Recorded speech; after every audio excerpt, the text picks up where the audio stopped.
Se reflota aparentemente este acuerdo. Decíamos que íbamos a hablar, ayer hablábamos con Conrado Stoll, hoy con uno de los referentes de los médicos que forma parte de la consulta habitual del presidente de la Nación, es Luis Cámara. ¿Cómo estás? Buenas noches. Buenas noches, ¿cómo les va? Bien, primero quería preguntarte, estamos todos muy desconcertados, pero hemos hablado el año pasado, volvemos a hacerlo hoy, parece casi como una secuela, ¿no?, de una película que ya vimos. Otra vez, frente al aumento de contagios y sin vacuna, hay que apelar a las medidas más duras. Sí, pero yo creo que ya al pico estamos superándolo. Me parece que estos son los días más altos por unas proyecciones que yo tengo y empezaríamos a bajar. Por supuesto, un pico sumamente elevado, muy elevado, que esperemos poder descenderlo con rapidez y no con lentitud. Y eso depende de lo que tú has dicho, pues es que a uno resulta molesto que uno tengamos que decir lo mismo, el distanciamiento, el uso para mí obligatorio del barbijo, es lo que más nos salva del virus, debería ser casi obligatorio, y la vacunación. Esos son los tres pilares que hay para combatir la pandemia. No hay tres pilares diferentes. El barbijo y el distanciamiento nos corresponde al ciudadano común. El distanciamiento es una negociación con el gobierno, que son las restricciones, cómo tiene que ser el transporte, la escolaridad sí, la escolaridad no. Esa es la parte de a conversar, y la vacunación es el gobierno, eso no cabe duda. Pero esta parte, Cámara, a conversar, sí, digamos. Ayer lo hablaba, lo hablamos con mamás, con papás, sí. Por ejemplo, el tema de una de las dificultades para sí, hacer el anuncio de las medidas tiene que ver justamente con la escolaridad. ¿Es un foco de contagio? ¿No es un foco de contagio? Sí, ¿hay que cerrar las escuelas? ¿No hay que? Digo, ¿qué le dice usted al presidente? No, nosotros tratamos, te digo, hasta bien lo hemos dicho varias veces, tratar de mantener la presencialidad en función de cómo venían los casos, pero la semana que se tomó la decisión de no hacer la escolaridad fue probablemente una de las peores semanas, que fue la segunda semana de abril, que llegamos algunos días a más de 30.000 casos, la tercera semana también altísima, y me da la sensación que esta semana cuando empezamos a descender es algo más, digamos, que el amesetamiento. Yo creo que empezamos el descenso. A un pico muy alto, en general, le correspondería un descenso. Para mí, la escolaridad presencial, en función de datos que aparecieron acá, los contagios en los chicos, hay que suspenderla, la presencialidad en los primeros años, por 1, 2 semanas más, 3 como máximo, porque si tenemos suerte, ya van a empezar a bajar los casos. Tal vez no mucho más. Lo que recomienda y lo que se recomendó en esa reunión de expertos, por lo menos de su lado, es suspender la presencialidad por 3, 4 semanas. Sí, en función de los datos, y lo que más recomendamos no es aumentar tanto las restricciones, así en términos generales, te digo, en función de la cantidad de casos, sino los controles. Hay una cosa generalizada de que no se controla y no se logra cumplir las restricciones a priori, que no son restricciones muy marcadas, y controlar eso, controlar también el manejo de cuánta gente es realmente presencial o no. Y yo particularmente tengo un encuentro así personal que me resulta muy molesto, las manifestaciones sociales en volúmenes tan grandes que están en forma permanente, como gente que frecuentemente está sin barbijo, que también son elementos contagiadores, digamos. Pero lo que se percibe es que hay que manejar mucho mejor los controles, pero no me da la sensación, espero que esto sea así, que se vayan a aumentar el volumen en intensidad de las restricciones. Doctor, sí, el tema de los controles. Doctor, sí. Ayer su colega Conrado Stoll nos planteaba el tema de los testeos. Una vez más, parece un déjà vu, ¿no? Seguimos hablando de las mismas cosas que venimos hablando de hace más de un año. ¿Cuál es el nivel de testeos hoy? Si bien aumentó respecto al del año pasado, ¿está en el nivel deseado o efectivamente todavía nos faltarían hacer muchos más testeos diarios? Yo creo que falta hacer un poco más de testeo en todos lados, pero yo soy el único que nunca me habrán escuchado a mí insistí con el tema del testeo. Yo es un tema a nivel personal. Pienso totalmente, obviamente, distinto al resto, por tanto, al tener un pensamiento distinto al resto, uno tiene dudas si es correcto o no es correcto, ¿no? Pero yo no soy un fanático de los testeos, porque los testeos me parece, la masividad es cuando tenemos pocos casos, donde uno puede tratar de frenar un brote muy rápidamente y salir a buscar. Cuando estamos con muchos casos como ahora, yo te diría que prefiero que el paciente, una vez que perciba los síntomas, se aísle primero. Básicamente que se aísle y proteja a la familia para no seguir infectándolos.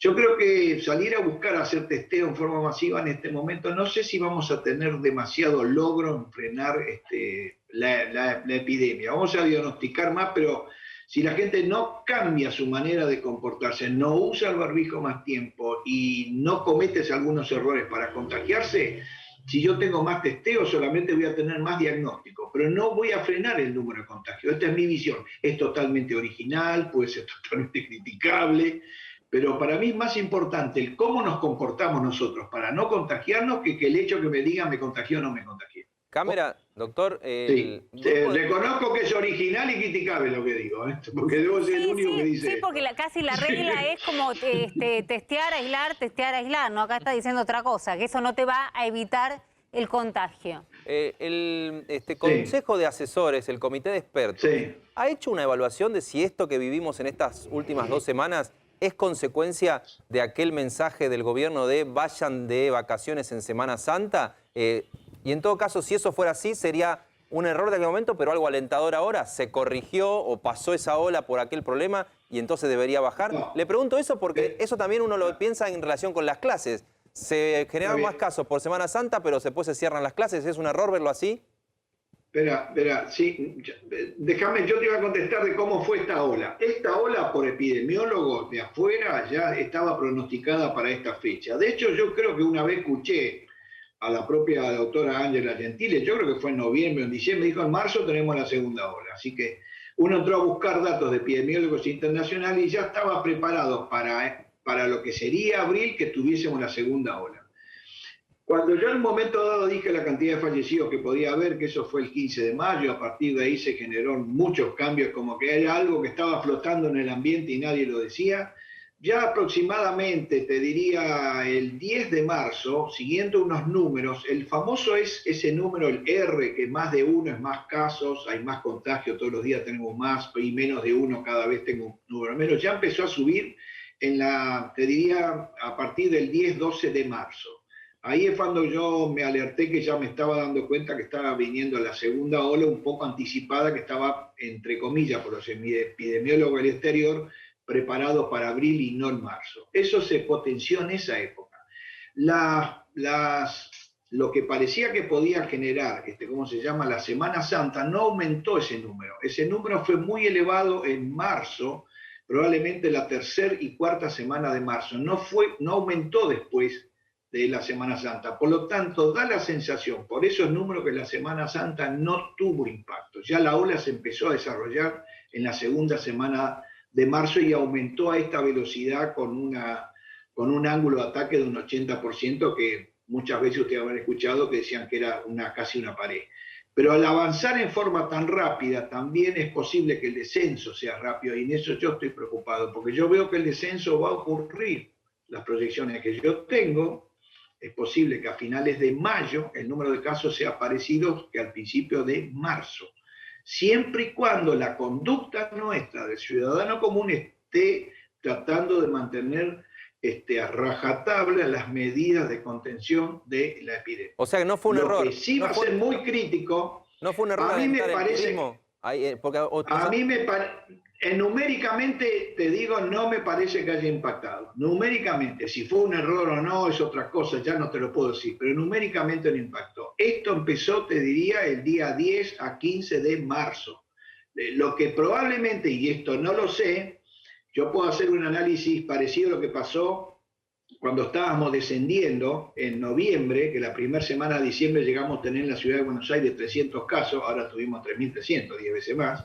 Estábamos descendiendo, las grandes manifestaciones que existieron públicas, empezó a subir el tema, y a lo mejor la Navidad y Año Nuevo y la fiesta lo siguió sosteniendo, ¿me entiendes? Pero ya la ola empezó antes. Entonces, yo no sé si Semana Santa, entre comillas, alimentó más esta ola. Es probable, pero no te lo puedo decir. ¿Y las clases tampoco? ¿Y las clases tampoco, entonces? No, las clases empezaron en marzo, y el brote empezó el 10-15 de marzo. No. Las clases empezaron sí el 17 de pudieron, febrero sí. en la ciudad de Buenos Aires, Sí, ¿no? Fue claro. Sí, eso sí 17. podía ya haber impactado porque fue en esa semana de marzo cuando se empezó a mover el número, que yo vi eso, vi las proyecciones, salió por radio, vi lo que podía pasar y bueno, qué es lo que se está viendo, o sea... Ahora, no doctor, es que- la diferencia también, digamos, Sí. entre lo que vimos el año pasado y también, no sé, digamos, si había algún tipo de previsión al respecto, pero que las nuevas cepas aparecieron como más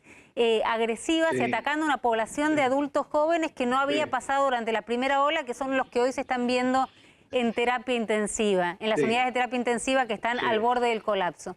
Esto es así y no había que restringir entonces la circulación, porque uno piensa en los chicos. Pero ¿qué pasa con los adultos jóvenes que hoy son los que se ven más expuestos a una cepa que parece más agresiva y más letal? Lo que acá pasó, digamos... por Y ejemplo, no estamos vacunados además, ¿no? Ni hay ninguna previsión Sí. de que nos vayan a vacunar en breve. Romina, ahí te quiero hacer una pequeña corrección. Yo creo que ya se está notando el efecto vacuna en las personas de mucha edad. Me parece, en este momento, las tasas de ocupación en terapia intensiva, si no hubiese habido gente ya vacunada de los de más de 70 años, yo creo que en lugar de tener, como tenemos hoy, 5.200 pacientes, hubiésemos tenido 5.500 probablemente, un poco más. Yo creo que ya el efecto vacuna, ya hay unos datos que el Ministerio sacó en las personas muy adultas, ya se notó. Igualmente fue tal el impacto de la infección por estos o por el propio virus o los virus nuevos, porque en este momento sé que un 60 o 70% son 3 variantes que están en este momento, la de la costa oeste, la de Manaus y el virus de Kent, el inglés ese que invadió toda Europa y todo Centro Europa, están impactando, generó un pico de contagios infernal, muy grande, que también compromete a los más jóvenes, porque ya no hay tantos ancianos que están ocupando camas en terapia intensiva porque han sido vacunados previamente. Ya ese efecto se está notando. Ahora Claro, pero dice, ancianos igualmente no, tenemos... pero adultos jóvenes ¿Cómo? que no estamos vacunados sí se No, están está viendo. bien, y sí, no, lógico, tenés razón, está comprometiendo a adultos jóvenes que están vacunados con enfermedades graves y enfermedades un poco más rápidas, algo parecido a lo que ya me estaban diciendo mis amigos de Bolivia o mis amigos de Paraguay, que esta ola les apareció un poquito antes, que a nosotros ya nos contaron cómo venía el perfil de estos pacientes, que de repente van a terapia intensiva entre el 7 y el día 10, cuando antes iban alrededor del 10 al día 15, o sea, la enfermedad es más brusca, más rápida y compromete a más jóvenes. Pero yo creo que estamos empezando ya a terminar este pico, ya estamos empezando a terminar. Lo importante ahora es seguir cuidándonos a rajatabla para que descienda rápido, porque si nos quedamos en una meseta alta es realmente horrible. Vos ponés, tuvimos 25.000 casos, que descendamos relativamente rápido es una posibilidad bastante real, pero si nuestra conducta es que comete errores, nos podríamos quedar con 10.000, 14, 15.000 casos por día, y eso sería una sangría, el número de fallecidos muy grande. Doctor, Luis, perdón, estamos viendo, Javi, Sí. creo que me ibas a contar vos, ¿no? Lo que estamos viendo en este momento, un avión de Lufthansa que está llegando ahora. a Ezeiza con vacuna Sinopharm, de parte del lote que decía Jairo hace un ratito, de la vacuna china, de los últimos lotes que van a venir. Claro, hasta completar los 4 millones de dosis, que son los que están pagos hasta ahora y que decíamos que se están completando. Esto está llegando ahora, ¿no está, no? ¿En La qué ministra que en general va a buscar, no, en este caso no está, me parece la ministra Bisotti. Puede ser parte, le contamos al doctor que vemos un avión que está llegando con los lotes de Sinopharm, pero esta podría ser parte de alguna de las buenas noticias en el marco de las malas noticias que tiene que dar Alberto Fernández el viernes. La llegada de Sinopharm y el vuelo de aerolíneas que contábamos antes, que va a Moscú a buscar más Sputnik. Que No sale sabemos, mañana. Sale mañana. No sabemos bien, porque no se sabe, los últimos vuelos, no lo sabe la propia gente de aerolíneas, ni el Ministerio de Salud. Se va a Moscú y se carga lo que nos dan el Instituto Gamaleya, a lo que Rusia autoriza, y ahí se cuenta cuántas dosis llegan. Esas son las buenas noticias que va del presidente, pero sobre las malas noticias le quería preguntar al doctor. Usted en la reunión que tuvieron con Carla Bisotti y el jefe de gabinete, Santiago Cafiero, tengo entendido que mañana va a haber otra, evaluando las cifras, los números que tienen respecto a los contagios. ¿Usted es partidario, doctor, de recomendarle al gobierno que mantenga las restricciones actuales, que restrinja más porque una parte de la ciudadanía no las cumple, que abra otra vez las clases presenciales, que las cierre, que mantenga el cierre? Yo antes de eso te quiero hacer una pequeña corrección con la de Sinopharm y termino. El cambio también de vacunar las 2 dosis con Sinopharm tiene que ver con algo que se dijo recién, que hasta el 1 de julio China no va a entregar, no va a vender vacunas a nadie fuera de China, ¿sí? Para su propio entonces. Como eso va a pasar mucho tiempo hasta que pudiésemos tener lo que pudiese ser la segunda dosis de Sinopharm, se decidió frente a esto que ya estaba, que se vacunen las personas con 2 dosis, porque si no, no sabíamos si los que recibieron una dosis iban a recibir la otra en no sabíamos qué tiempo, ¿se entiende? Perfecto. Porque claro. Eso, digamos, además de que había una pequeña duda de inmunidad, también daba que China dijo hasta el 1 de julio nos dedicamos nosotros. Eso lo aclaró. Con respecto a las restricciones, yo mantendría las que están, haría el tema de los controles. Yo lo hubiese ampliado un poco más al control de la población en la calle y todas las manifestaciones políticas. Yo sería que ellos tomen, digamos, que hagan una especie de vacaciones por 15 o 20 días que no estén ahí, pues son elementos contagiadores. ¿Clases presenciales? Si es por mí, clases presenciales, yo en la capital federal no estaría de acuerdo. Te lo digo sinceramente. Ni siquiera a nivel inicial. Ni siquiera a nivel inicial y suspender. Eso a nivel inicial se puede negociar, pero a mí me parece que en este momento tenemos que asegurarnos que esto esté pasando, que esto pase, porque si no es muy alto a nivel nacional. Tenemos que hacer, me parece, un ajuste para lograr que empiece a descender esta ola, porque si empieza a descender esta ola y estamos bien, te vuelvo a decir, vamos a tener, por un lado, los próximos 15 días, un poco más, todo lo que es terapia intensiva, la asistencia al paciente, días muy difíciles. Ahora, doctor, me genera... Eso se va a ir, no sé si te queda claro. Sí, no, es que genera también una contradicción, porque uno lo escucha y dice, bueno, qué suerte, empieza a bajar, va a empezar a descender, se descomprime la situación, pero eso puede ser interpretado del otro lado como una relajación, un relajamiento en las medidas, que es lo último que queremos.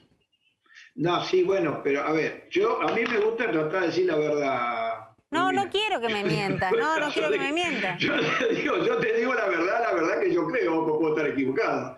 Yo creo que vamos a empezar a descender, pero acá, ese descenso, lo podemos ayudar cuidándonos a rajatabla y con medidas restrictivas un tiempo más, o de repente nos relajamos y nos vamos a quedar allá arriba, ¿me comprendes? Con un sistema de salud colapsado, por supuesto. Entonces, si podemos hacer algo, yo estoy viendo algo positivo, que me parece que ya llegamos al pico, que no vamos a seguir subiendo, no vamos a llegar a los 40.000 casos como de repente se pensó que podía pasar. Yo creo que eso no vamos a llegar.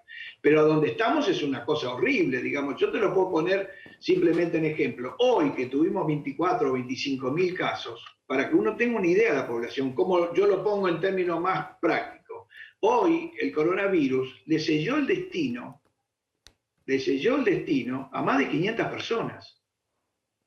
Eso para que la gente se dé cuenta. Entonces, más que claro, Luis, vamos a podemos hacer, porque eso descienda con mucha rapidez, me parece muy importante, y me parece que podésemos tener un junio y un julio bastante bueno, digamos, porque la ola se debería ir. Pero para que esta ola se vaya, te vuelvo a decir, el comportamiento nuestro es muy importante. Y ya cometimos un error en diciembre del año pasado. Sí, no volvamos...